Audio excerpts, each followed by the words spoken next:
भीख मांगकर करते थे गुजारा, सौतेले पिता करते थे प्रताड़ित। कॉमेडी और एक्टिंग के महारथी कादर खान की आज 86वीं बर्थ एनिवर्सरी है। फिल्म पर्दों पर अपनी एक्टिंग से सबको हंसाने वाले कादर खान की असल ज़िंदगी की शुरुआत बहुत दर्दनाक रही। ना रहने की कोई बेहतर जगह थी और ना ही कमाई का कोई जरिया। इन चीज़ों से कम उम्र से ही जिम्मेदार बना दिया। वे कमाने निकल पड़े। तंगी के साथ पेरेंट्स के तलाक और माँ की मौत के दर्द से वो टूटे ज़रूर, लेकिन हार नहीं माने। कादर खान का जन्म 22 अक्टूबर 1937 को अफ़गानिस्तान के काबुल में हुआ था। जी हाँ, भारत में नहीं, अफ़गानिस्तान में। उनके पिता अब्दुल रहमान अफ़गानिस्तान के रहने वाले थे और उनकी माँ इकबाल बेगम ब्रिटिश इंडिया से थी। कादर खान के जन्म के पहले उनके 3 बड़े भाई भी हुए, पर सभी की 8 साल तक मौत हो गई थी। माँ इस बात से डरी रहती थी कि उनकी भी मौत ना हो जाए। माँ को लगा कि काबुल की हवा पानी उनके बच्चों के लिए अच्छी नहीं है। इसी डर से उन्होंने कादर खान के पिता से किसी दूसरे देश बसने के लिए कहा। परिवार की माली हालत ठीक नहीं थी। एक वक्त खाने का इंतज़ाम भी बहुत मुश्किल से हो पाता था। दूसरी तरफ अब्दुल रहमान इसके लिए बिल्कुल तैयार नहीं थे। उन्हें पता था कि यहाँ पर तो किसी तरह से गुजारा हो जा रहा है, किसी दूसरी जगह पर हर एक चीज़ की शुरुआत फिर से करनी पड़ेगी। इसके बावजूद माँ इकबाल बेगम अपनी जिद पर अड़ी रही और पूरा परिवार अफ़गानिस्तान से भारत आ गया। भारत आने के बाद पूरा परिवार मुंबई की कमाठीपुरा बस्ती में जाकर बस गया। ये वो वक्त है जब मुंबई में नए नए डेवलपमेंट हो रहे थे। बस्ती की हालत बहुत ख़राब थी। आए दिन यहाँ पर खून खराबा और मारपीट होते रहते थे। बस्ती का ये माहौल कादर खान के पिता को बिल्कुल नहीं पसंद था। इस बात को लेकर आए दिन उनके माता पिता में लड़ाइयाँ होती थी। हालात बहुत ख़राब हो गए और उनका तलाक हो गया। उस वक्त कादर खान की उम्र सिर्फ 1 साल थी। इधर बलूचिस्तान से कादर खान के ननिहाल वाले आ गए। उन्होंने बस्ती की खराब हालत देख कादर की माँ की दूसरी शादी कराने की बात कही। उस समय समाज में औरत का अकेला रहना भी गलत माना जाता था। दूसरी शादी हो जाने के बाद भी उनके घर के हालात सुधरे नहीं। तलाक के बाद भी कादर अपने पिता से जुड़े रहे। उधर कादर के प्रति उनके सौतेले पिता का व्यवहार ठीक नहीं था। घर के हालात भी बद से बदतर थे।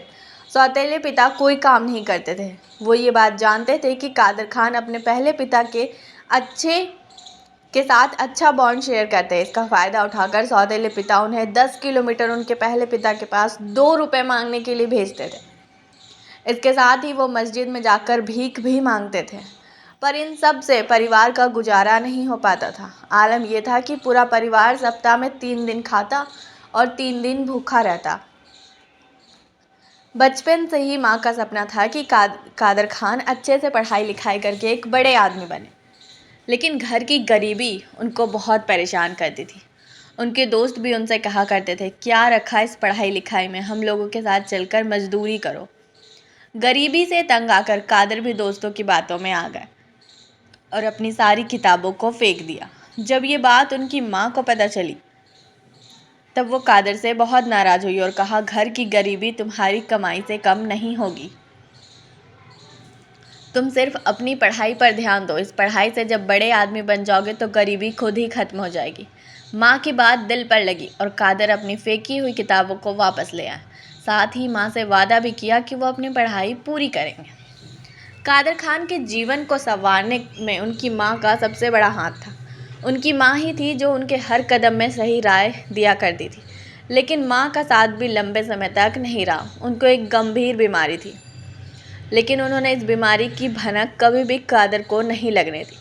एक दिन कादर खान जैसे ही घर आए, उन्होंने देखा कि उनकी माँ खून की उल्टियाँ कर रही है।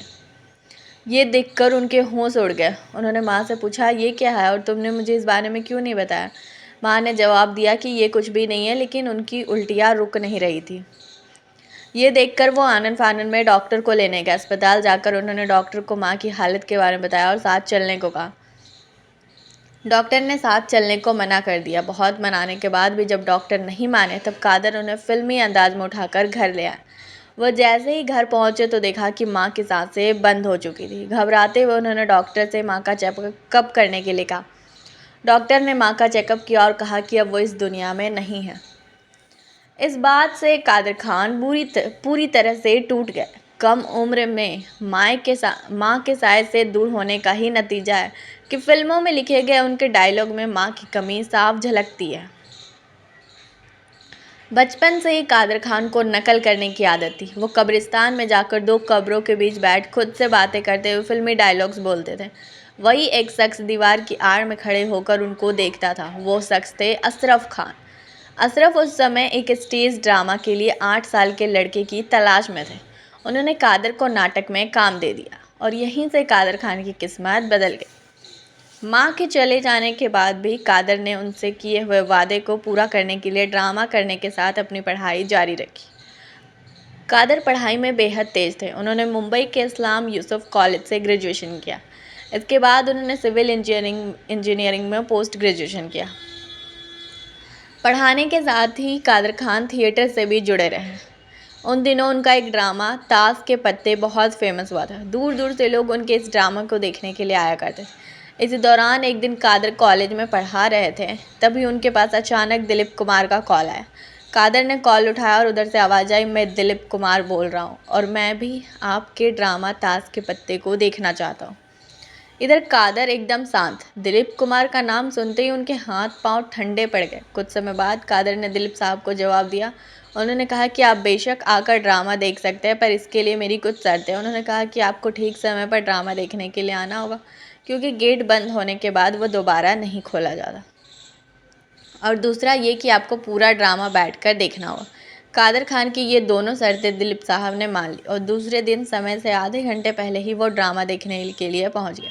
साथ ही उन्होंने पूरा ड्रामा देखा। दिलीप साहब को कादर खान का ये ड्रामा बहुत पसंद आया और शो खत्म होते ही उन्होंने स्टेज पर यह अनाउंसमेंट कर दिया कि वो फिल्मों में कादर खान को काम दें। इसके बाद दिलीप कुमार ने कादर खान को 2 फिल्मों में साइन किया। कादर खान की शादी से जुड़ा कोई फैक्ट मौजूद नहीं है, पर इस बात का जिक्र है कि उनके 3 बेटे सरफराज खान, शहनवाज खान और कुद्दूस थे। कादर ने एक इंटरव्यू में बताया कि अपने बड़े बेटे सरफराज के कारण ही उन्होंने विलन का रोल करना बंद कर दिया था। दरअसल सरफराज के दोस्त उन्हें अक्सर ये कहकर चिढ़ाते थे कि उनके पिता फिल्मों में विलन हैं, लेकिन बाद में अक्सर वही मार खाते हैं। दोस्तों की ये बात सरफराज को बिल्कुल भी पसंद नहीं आती थी। वो दोस्तों से लड़ लेते थे। एक बार तो बात इतनी बढ़ गई कि सरफराज के सिर पर चोट लग गई। जब ये बात कादर खान को पता चली तो उन्हें बहुत बुरा लगा। उन्होंने बेटे की हालत देखी, फैसला कर लिया कि अब वो विलन का रोल नहीं करेंगे। इसके बाद से कादर खान कॉमेडी रोल में दिखने लगे। एक स्क्रिप्ट राइटर के रूप में कादर खान का करियर तब शुरू हुआ जब नरेंद्र बेदी ने उनके द्वारा लिखे गए थिएटर प्ले को देखा और उन्हें इंदर राज आनंद के जवानी दीवानी के स्क्रिप्ट लिखने के लिए कहा। इसके लिए कादर खान को 1500 रुपये मिले थे। 1970 और 80 के दशक में उन्होंने कई फिल्मों के लिए कहानियाँ लिखी। कादर ने एक इंटरव्यू में बताया था कि एक दिन साउथ इंडियन फिल्म डायरेक्टर ने उन्हें फिल्मों के कुछ डायलॉग के बारे में बात करने को बुलाया था। इसके बाद डायरेक्टर ने कहा कि आप सर जी से नहीं मिले। कादर खान ने कहा कि कौन सर जी? डायरेक्टर ने अमिताभ बच्चन की तरफ इशारा करते हुए कहा कि ये है सर जी। कादर खान हैरान रह गए, पर उन्होंने वहाँ कुछ नहीं बोला। दरअसल फिल्म इंडस्ट्री में उस समय हर कोई अमिताभ बच्चन को सर जी कहकर बुलाने लगा था, लेकिन कादर खान का कहना था, मैं कैसे उनको सर जी कह सकता, वो मेरे लिए एक दोस्त और छोटे भाई के जैसे हैं। कादर खान जीवन के अंतिम दिनों में सुपरनक्लियर पाल्सी बीमारी से जूझ रहे थे, जो कि एक लाइलाज बीमारी है। सांस लेने में तकलीफ के कारण उन्हें 28 दिसंबर 2018 को कनाडा के एक अस्पताल में भर्ती कराया गया, जहां वो अपने बेटे बहू के पास इलाज कराने के लिए गए थे। इसके बाद 31 दिसंबर 2018 को कनाडा में ही कादर खान का निधन हो गया।